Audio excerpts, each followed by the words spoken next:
Hello! అద్భుతమైన Telugu short film 15 days of love ఎక్స్‌ప్లెయినర్‌కు స్వాగతం. డైలాగ్స్‌తోనే ఎంతో వేగంగా సాగే ఒక బ్యూటిఫుల్ రొమాంటిక్ కథను ఈరోజు మనం డీకోడ్ చేయబోతున్నాం. అసలు ఏమాత్రం పడని ఇద్దరు వ్యక్తులు ప్రేమలో ఎలా పడతారు అనేది ఇందులో చాలా ఇంట్రెస్టింగ్‌గా చూపించారు. ఇప్పుడు ఈ కథలో నన్ను బాగా ఆకట్టుకున్న కొంచెం విచిత్రంగా అనిపించే పాయింటేంటంటే, ఇక్కడున్న ఈ డైలాగ్. మొక్కలు కార్బన్ డయాక్సైడ్ తీసుకొని ఆక్సిజన్ ఇచ్చినట్టుగా మగాళ్లలోని చెడును ఆడవాళ్లు ఎందుకు తీసుకోకూడదు అని మన హీరో అజయ్ అడుగుతాడు. వినడానికి కొంచెం అబ్జర్డ్గా ఉన్నా ఈ కథంతా తిరిగేది ఈ మెటాఫర్ చుట్టూనే. మొదటి విభాగం ద 15-డే విజిట్. ఈ కథలో ఒక పెద్ద ట్విస్టేంటంటే టైం. వైజాగ్ నుండి వచ్చిన మన హీరోయిన్ ఆరాధ్యకు హైదరాబాద్లోని వాళ్ల మామయ్య ఇంట్లో ఉండటానికి కేవలం 15 రోజులు మాత్రమే సమయం ఉంది. ఈ చిన్న డెడ్లైన్ వల్లే కథలో ఒక రకమైన స్పీడ్, ఉత్కంఠ క్రియేట్ అవుతాయి. సరే, అసలు ఈ 15 రోజుల్లో ఏం జరుగుతుందో ఒకసారి చూద్దాం. డే 1 నీళ్లు చల్లడం ద్వారా అజయ్ పరిచయం అవుతాడు. డే 2 కల్లా మొక్కల గురించి ఇద్దరి మధ్య ఒక పెద్ద డిబేట్ మొదలవుతుంది. ఇక డే 10 వచ్చేసరికి అజయ్ నుంచి తప్పించుకోవడానికి ఆరాధ్య తనకు వైజాగ్లో ఒక బాయ్ ఫ్రెండ్ ఉన్నాడని అబద్ధం చెబుతుంది. చివరికి డే 15 ఆరాధ్య తిరిగి వైజాగ్ ప్యాకప్ అయిపోతుంది. చూశారా ఈ టికింగ్ క్లాక్ కథను ఎంత ఫాస్ట్గా నడిపిస్తుందో? రెండవ విభాగం నేచర్ మీట్స్ పొల్యూషన్. అసలు వీళ్ళిద్దరి మధ్య ఉన్న క్లాష్ ఏంటంటే వాళ్ల మైండ్ సెట్స్. ఆరాధ్యకు ప్రశాంతత అంటే ఇష్టం, నేచర్ని కాపాడుతుంది, మగవాళ్లంతా ప్రకృతిని నాశనం చేసేవాళ్లు అని నమ్ముతుంది. కాని అజయ్ అలా కాదు. ప్రపంచంలో మంచి చెడు రెండూ ఉంటాయని చాలా ప్రాక్టికల్గా ఆలోచిస్తాడు. పైగా తానొక పొల్యూషన్ అని ఒప్పుకోవడానికి అస్సలు సిగ్గుపడు కూడా. అందుకే ఆరాధ్య తన పర్యావరణ ప్రేమను ఒక షీల్డ్లాగా వాడుకుంటుంది. దయచేసి నా చుట్టుపక్కల తిరిగి ఈ ప్రకృతిని ఇంకా కలుషితం చెయ్యవద్దు అని అజయ్కి మొహం మీదే చాలా స్ట్రిక్ట్గా చెప్పేస్తుంది. కాని అజయ్ సైలెంట్గా ఉంటాడా? అస్సలుండడు. వెంటనే దానికి మనం మనుషులం కూడా ప్రకృతిలో భాగమే కదా అని కౌంటరిస్తాడు. ఆమె ఆలోచనా విధానాన్ని ఆటపడిస్తూనే తనని తాను ప్రూవ్ చేసుకోవడానికి ట్రై చేస్తుంటాడు. ఈ ఫాస్ట్ పేస్డ్ డైలాగ్స్ భలే ఉంటాయి. మూడవ విభాగం ది ఆర్ట్ ఆఫ్ అన్నాయన్స్. ఈ అజయ్ క్యారెక్టర్ వేసే ట్రిక్స్ అన్నీ ఇన్ని కావు. తనదొక ఫ్లర్టింగ్ ప్లేబుక్ అన్నమాట. కొత్త జియో సిమ్ టెస్ట్ చేయడానికి నంబర్ అడగడం, ఆమె పేరునేమో పొల్యూషన్ అని సేవ్ చేసుకోవడం, వాట్సాప్లో అర్జెంట్ కాల్స్ ఓన్లీ అని స్టేటస్ పెడితే కావాలనే అర్జెంటుగా కాల్ చేయడం, చివరికి ఆ వైజాగ్ ఫేక్ బాయ్ఫ్రెండ్ ప్రూఫ్ కావాలని అడగడం, ఇవన్నీ చూడ్డానికి విసిగించేలా ఉన్నా అవన్నీ ఆమె అటెన్షన్ డ్రా చేయడానికి అతను వేసిన మాస్టర్ ప్లాన్స్. ఇక్కడ ఇంకో ఇంట్రెస్టింగ్ థింగ్ ఏంటంటే అజయ్ పాప్ కల్చర్ని తన వాదనకు భలే వాడుకుంటాడు.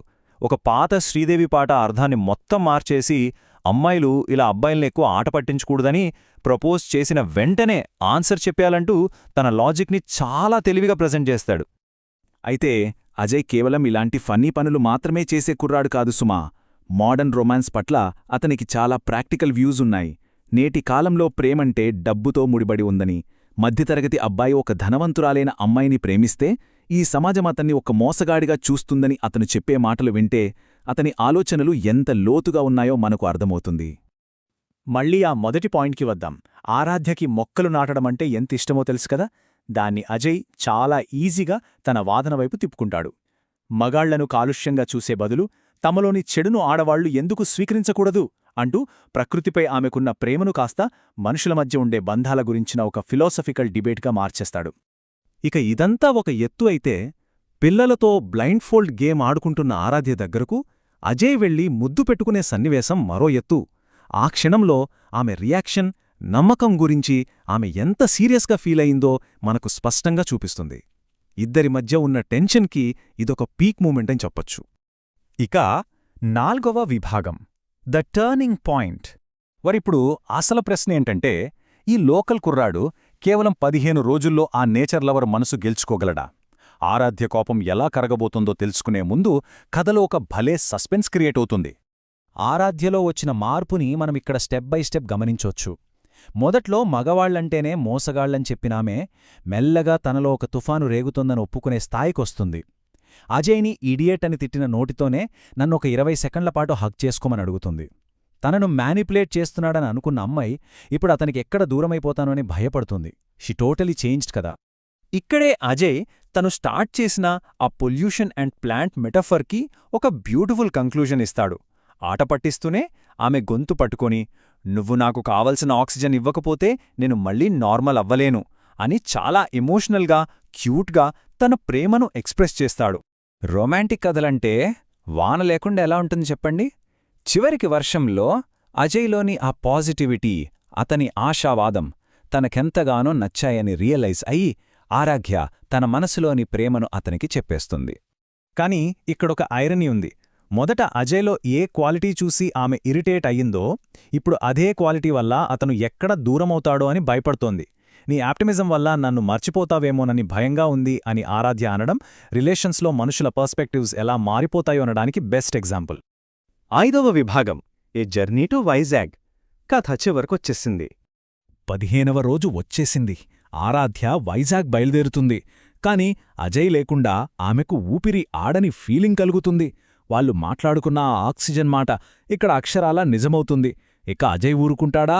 తన ఆక్సిజన్ కోసం రాత్రంతా ఒక రద్దీగా ఉండే ట్రైన్లో నిలబడే ప్రయాణించి మరి వైజాగ్ చేరుకుంటాడు. ఇప్పుడు ఇక్కడ అసలైన పాయింట్ ఏంటంటే, అంత దూరం వెళ్ళిన తర్వాత కూడా అజయ్ తన స్వాగ్ని ఎక్కడా వదల్లేదండోయ్. ఇకపై నేను వైజాగ్ రాను, నువ్వే హైదరాబాద్ రావాలి అంటూ తనదైన స్టైల్లో కమాండ్ చేస్తాడు. అమ్మాయి మనసు గెలుచుకున్నా సరే తన ఒరిజినల్ క్యారెక్టర్ని మాత్రం అలాగే ఉంచుకుంటాడు. ఆలోచించండి, కేవలం 15 రోజుల్లో ఒకరి దృష్టిలో కాలుష్యం లాంటివాడు ఆక్సిజన్గా మారగలిగితే మాటలకి ఎంత పవరుందో కదా! ఒక చిన్న మెటాఫర్ ఎదుటి వ్యక్తిపై మనకున్న పర్స్పెక్టివ్ని ఎలా మార్చేయగలదో ఈ షార్ట్ ఫిల్మ్ భలే ప్రెజెంట్ చేసింది. ఇది నిజంగా మోడర్న్ రొమాన్స్కి ఒక స్వీట్ అండ్ పర్ఫెక్ట్ ఎగ్జాంపుల్. మరి ఈ ఇంట్రెస్టింగ్ ఎక్స్ప్లెయినర్ను ఇంతటితో ముగిద్దాం. మళ్ళీ కలుద్దాం.